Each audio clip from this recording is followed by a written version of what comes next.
ನನ್ನಲ್ಲಿ ಏನಾದ್ರೂ ಪ್ರಾಬ್ಲಮ್ ಇದೆಯಾ ಅಥವಾ ನನಗೆ ಯಾಕೆ ಈ ತರ ಆಗ್ತಿದೆ? ಮಗು ಡೆಲಿವರ್ ಮಾಡೋದು is not a easy job, right? ಒಂದ್ ಸ್ವಲ್ಪ ವರ್ಷಗಳ ಕಾಲ ನಿಮ್ ನಿದ್ದೆನ ಮರ್ತ್ ಬಿಡ್ಬೇಕು ಅನ್ಸುತ್ತೆ. Don't hesitate to ask help. Baby feeding, sleeping, repeat ಅಷ್ಟೇ.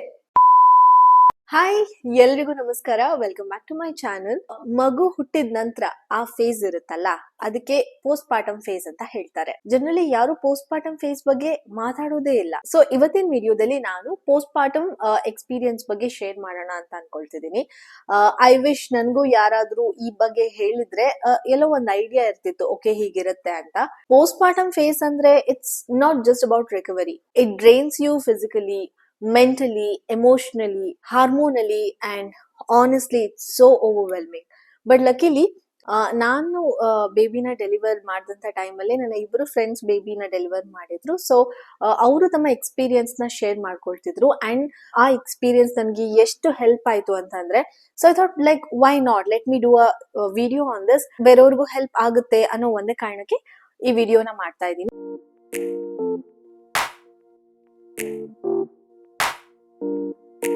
ಸೊ ಮೊದಲನೇದಾಗಿ emotional ups and downs. So delivery ಆದ್ಮೇಲೆ ನಿಮ್ಮ ಹಾರ್ಮೋನ್ಸ್ ಎಷ್ಟು ಇಂಬ್ಯಾಲೆನ್ಸ್ ಆಗಿರುತ್ತೆ ಅಂದ್ರೆ, ಲೈಕ್ ಎಮೋಷನಲಿ ಏರಿಳಿತಗಳು ತುಂಬಾನೇ ಇರುತ್ತೆ.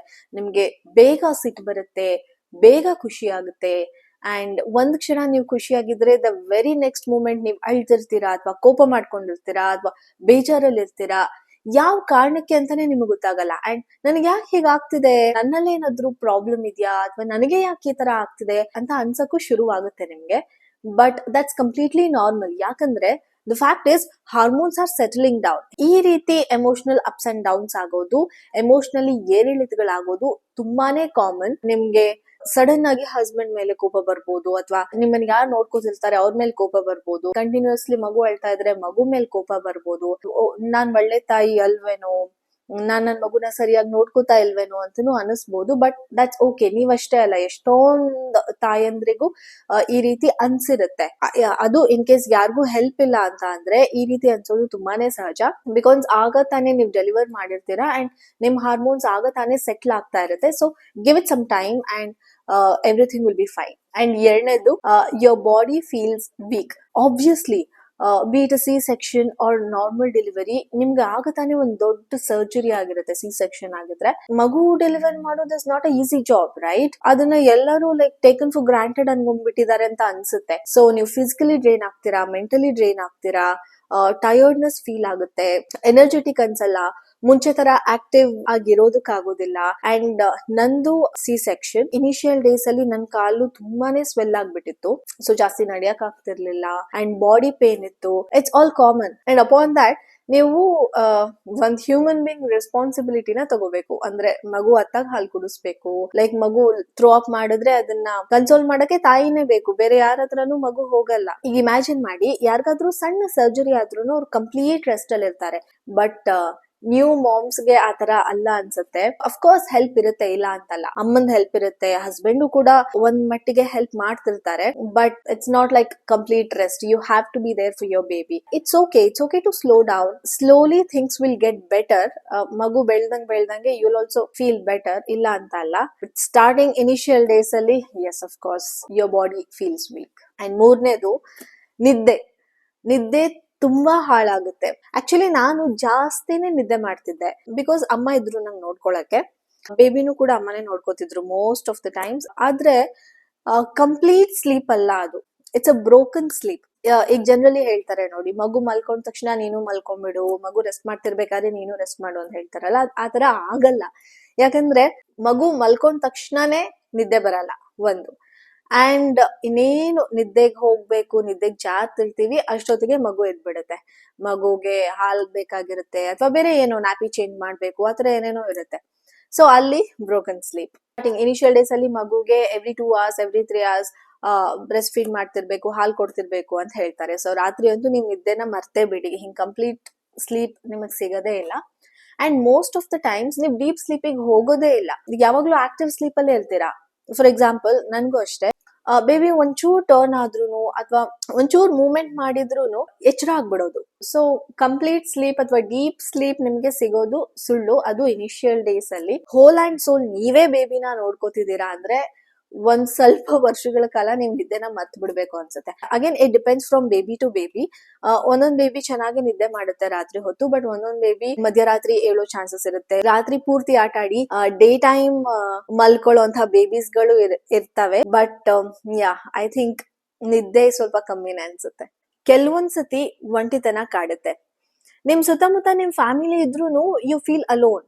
ನನ್ಗೂ ಈ ತರ ತುಂಬಾ ಸತಿ ಆಗಿದೆ. ಬಿಕಾಸ್ ಇವಾಗ ಮನೆಗೆ ಎಷ್ಟೊಂದ್ ಜನ ನೋಡಕ್ ಬಂದೇ ಬರ್ತಾರೆ ಅಲ್ವಾ. ಸೊ ಎಲ್ರು ಫೋಕಸ್ ಮಾಡೋದು ಬೇಬಿನೇ. ಮನೆಗೆ ಈಗ ರಿಲೇಟಿವ್ಸ್ ಬರ್ಲಿ, ಫ್ರೆಂಡ್ಸ್ ಬರ್ಲಿ, ಅಥವಾ ಯಾವ್ದಾದ್ರು ಗೆಸ್ಟ್ ಬರ್ಲಿ, ಬಂದ ತಕ್ಷಣ ಬೇಬಿನ ನೋಡ್ತಾರೆ, ಬೇಬಿಗೆ ಎಲ್ಲ ಇಂಪಾರ್ಟೆನ್ಸ್ ಹೋಗುತ್ತೆ, ಬೇಬಿಗೆ ಪ್ಯಾಂಪರ್ ಮಾಡ್ತಾರೆ. ಸೊ ಎಲ್ಲೋ ಒಂದ್ ಕಡೆ ಇಷ್ಟೇನಾ, ಅಂದ್ರೆ ಬೇಬಿ ಹುಟ್ಸಿದ್ಮೇಲೆ ಮುಗೀತಾ, ಇಷ್ಟೇನಾ ಜೀವನ, ಇಷ್ಟಕ್ಕೆ ನಾನ್ ಬೇಕಾಗಿತ್ತಾ ಅಂತ ಎಲ್ಲೋ ಒಂದ್ ಕಡೆ ಅನ್ಸಕ್ ಫೀಲ್ ಆಗುತ್ತೆ. ಅಂಡ್ ನಮ್ ಸೈಕಲ್ ಹೆಂಗಾಗ್ಬಿಡುತ್ತೆ ಅಂದ್ರೆ ಬೇಬಿ, ಫೀಡಿಂಗ್, ಸ್ಲೀಪಿಂಗ್, ರಿಪೀಟ್ ಅಷ್ಟೇ. ಇದು ಕೂಡ ತುಂಬಾನೇ ಕಾಮನ್. ಟಚ್ ನನ್ಗೆ ಅಮ್ಮ ಮತ್ತೆ ಹಸ್ಬೆಂಡ್ ಇದ್ರು. They use to care. ನನ್ಗೆ ಯಾವಾಗ್ಲೂ ಒಬ್ಳೆ ಇರಕ್ಕೆ ಬಿಡ್ತಿರ್ಲಿಲ್ಲ. ಬಟ್ ಇವಾಗ ಹಸ್ಬೆಂಡ್ ಅಂದ್ರೆ ಅವರು ಆಫೀಸ್ ಇರುತ್ತೆ, ಅವ್ರಿಗೂ ಕೆಲ್ಸ ಇರುತ್ತೆ, ಅವರು ಹೊರಗಡೆ ಹೋಗೋದಿರುತ್ತೆ. ಅಂಡ್ ಅಮ್ಮ ಎಷ್ಟಂತ ನೋಡ್ಕೋಬೇಕು, ಬೇಬಿನೂ ನೋಡ್ಕೋಬೇಕು, ಮೇಲ್ ನನ್ನನ್ನು ನೋಡ್ಕೋಬೇಕು ಅಂದ್ರೆ ಕಷ್ಟ ಅಲ್ವಾ. ಸೊ ಎಲ್ಲೋ ಒಂದ್ ಕಡೆ ಆ ಒಂಟಿತನ ಕಾಡುತ್ತೆ. ಅಂಡ್ ಪೋಸ್ಟ್ ಪಾರ್ಟಮ್ ಡಿಪ್ರೆಷನ್ ಅಂತ ಹೇಳ್ತಾರಲ್ಲ, ದಟ್ಸ್ ವೆರಿ ಟ್ರೂ. ನಿಮ್ಗೆ ಹೆಲ್ಪ್ ಇದೆ ಅಂತ ಅಂದ್ರೆ ಅದು ತುಂಬಾನೇ ಬೆಟರ್. ಅಂಡ್ ಈ ಟೈಮ್ ಅಲ್ಲಿ don't hesitate to ask help, be it your mom or be it your neighbour ಅಥವಾ ನಿಮ್ ಫ್ರೆಂಡ್, ಯಾರಾದ್ರೂ ಆಗ್ಲಿ ನಿಮ್ಗೆ ಹೆಲ್ಪ್ ಸಿಗುತ್ತೆ ಅಂದ್ರೆ ಪ್ಲೀಸ್ ಅದನ್ನ ಯುಟಿಲೈಸ್ ಮಾಡ್ಕೊಳ್ಳಿ. ಇಲ್ಲ ಬೇಡ ಎಲ್ಲ ನಾನೇ ಮಾಡ್ಕೊಳ್ತೀನಿ ಅಂದ್ರೆ ಅದು ತುಂಬಾ ಕಷ್ಟ ಆಗುತ್ತೆ. You will drain out completely. ತುಂಬಾ ಸ್ಟ್ರೆಸ್ಫುಲ್ ಲೈಫ್ ಆಗುತ್ತೆ. ಹೀಗಾಗಿ ಪೋಸ್ಟ್ ಪಾರ್ಟಮ್ ಡಿಪ್ರೆಷನ್ ಕೇಸಸ್ಗಳು ಕೂಡ ತುಂಬಾನೇ ಇದೆ. ಸಾಧ್ಯವಾದಷ್ಟು ಸಹಾಯವನ್ನ ಕೇಳಿ, ಅವ್ರಿಗೂ ಅರ್ಥ ಆಗುತ್ತೆ ಈ ಫೇಸ್ ಅಲ್ಲಿ ಇಟ್ಸ್ ಕಾಮನ್ ಅಂತ. So yeah, please utilise that. ಈ ರೀತಿ ಫೀಲಿಂಗ್ಸ್ ಬರೋದು ತುಂಬಾ ಅಂದ್ರೆ ತುಂಬಾನೇ common. Just know that you are not alone. Almost ಎಲ್ಲಾ ತಾಯಂದ್ರಿಗೂ ಈ ರೀತಿ ಭಾವನೆಗಳು ಬಂದಿರೋದು ಸಹಜ. So give it some time. Time heals everything ಅಂತ ಹೇಳ್ತಾರಲ್ಲ, ಅದು ಕೂಡ ತುಂಬಾನೇ ನಿಜ. ಇವಾಗ ನನ್ನನ್ನೇ ನೋಡಿ, ಬೇಬಿ ಆಗಿ 1 year ಆಯ್ತು and slowly it gets better. Starting ನಾನು ಏನು ಮಾಡ್ತಾನೆ ಇಲ್ಲ ಲಿಟ್ರಲಿ ಅಂತ ಫೀಲ್ ಆಗಕ್ ಸ್ಟಾರ್ಟ್ ಆಗುತ್ತೆ. ಬೇಬಿ ನೋಡ್ಕೊಳ್ಳೋದೇ ಒಂದ್ ದೊಡ್ಡ ಕೆಲ್ಸ, ಕರೆಕ್ಟ್? ಅದನ್ನ ಬಿಟ್ಟು ಬೇರೆ ಮಾಡ್ತೀರಾ ಅಂತ ಅಂದ್ರೆ ಅದಕ್ಕೆ ಯು ನೀಡ್ ಸಪೋರ್ಟ್. ನನಗೆ ನನ್ನ ಹಸ್ಬೆಂಡ್ ಸಪೋರ್ಟ್ ಸಿಗ್ತಿದೆ and touch wood, I am very blessed for that. ನಾನು ಇಷ್ಟು ಮಾತಾಡ್ತಿದ್ದೀನಿ, ಇಷ್ಟು ವಿಡಿಯೋಸ್ ಮಾಡ್ತಿದ್ದೀನಿ ಅಂದ್ರೆ ಅದಕ್ಕೆ ಕಾರಣನೇ ನನ್ನ ಹಸ್ಬೆಂಡ್. ನಿಮ್ಗೆ ಮ್ಯಾನೇಜ್ ಮಾಡಕ್ಕಾದ್ರೆ ಮ್ಯಾನೇಜ್ ಮಾಡಿ, ಇಲ್ಲ ಲೈಕ್ ನನ್ ಕಂಪ್ಲೀಟ್ ಟೈಮ್ ನ ನಾನು ಬೇಬಿಗೆ ಕೊಡ್ತೀನಿ ಅಂತ ಫಿಕ್ಸ್ ಆಗಿ ನಿಮ್ಮ ಟೈಮ್ ನ ಬೇಬಿಗೆ ಕೊಡಿ. ಯಾವ್ದೇ ಕಾರಣಕ್ಕೂ ಗಿಲ್ಟ್ ಫೀಲ್ ಮಾಡ್ಕೋಬೇಡಿ. ಏನೇ ಮಾಡಿದ್ರು ನಾನು ನನ್ ಒಳ್ಳೇದಕ್ಕೆ ಮಾಡ್ತಿದ್ದೀನಿ, ನನ್ ಮಗು ಒಳ್ಳೇದಕ್ಕೆ ಮಾಡ್ತಿದ್ದೀನಿ ಅಂತ ಅನ್ಕೊಂಡೆ ಮಾಡಿ. ಇಷ್ಟೇ ಅಲ್ಲ, ಈ ರೀತಿ ಎಷ್ಟೊಂದು ವಿಚಾರಗಳಿದೆ. ನಿಮ್ಗೆ ಈ ವಿಡಿಯೋ ರಿಲೇಟಬಲ್ ಅನ್ಸ್ತು ಅಂತಂದ್ರೆ ಲೈಕ್ ಮಾಡಿ, ಶೇರ್ ಮಾಡಿ, ಕಾಮೆಂಟ್ ಮಾಡಿ ಅಂಡ್ ಸಬ್ಸ್ಕ್ರೈಬ್ ಮಾಡಿ. And if you are comfortable, ನಿಮ್ಮ ಎಕ್ಸ್ಪೀರಿಯನ್ಸ್ ಹೇಗಿತ್ತು ಅನ್ನೋದನ್ನ ಕೂಡ ಕಾಮೆಂಟ್ಸ್ ಅಲ್ಲಿ ಶೇರ್ ಮಾಡಿ. ಬೇರೆ ತಾಯಂದ್ರಿಗೆ ಹೆಲ್ಪ್ ಆಗುತ್ತೆ. ಸೊ ಇವತ್ತಿನ ವಿಡಿಯೋನ ಇಲ್ಲಿಗೆ ಮುಗಿಸ್ತಾ ಇದ್ದೀನಿ. ಮುಂದಿನ ವಿಡಿಯೋದಲ್ಲಿ ಮತ್ತೆ ಸಿಗ್ತೀನಿ. Till then take care, by.